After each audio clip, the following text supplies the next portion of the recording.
Oh, good morning mga mami. So ngayon, kakabili ko lang ng pang-spray sa damo. Kung makikita nyo ang paligid ng bahay, ayan, grabing sukal na. Yan ang aming daanan. Panay damo na, kunti na lang yung nakikitang daanan. Damo na halos. And hanggang dyan, diba? Ang sa tabi ng bahay, ang dami na din. Ito yung mga damo na yan mga mami ko, ang haba na hanggang bewang na yan. Kung napapansin nyo, diba, dito sa tabi namin, haba na. Tapos dito, natapos ko na pala yan siyang sprayhan ng pangpatay ng damo hanggang doon sa unahan. Ayan, dito. Yung doon sa, sa malapit sa bakod ang wala pa. Tsaka yung doon.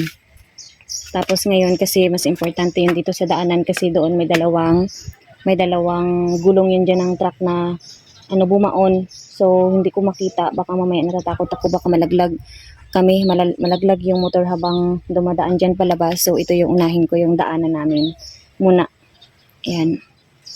So, after 1 week, pag mamatay na yung damo, babalikan ko kayo and papakita ko sa inyo yung mga damo na namatay. Kasi itong binibili kong pang spray sa damo, napaka-effective talaga. So, 1 week lang, makita mo na agad yung result. Kahit uulan siya, basta mag-spray kayo ng mainit.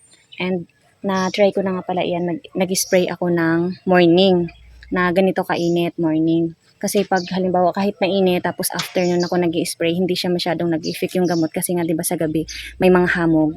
Yun. So ang ginagawa ko morning talaga para maghapon natutuyo yung gamot doon sa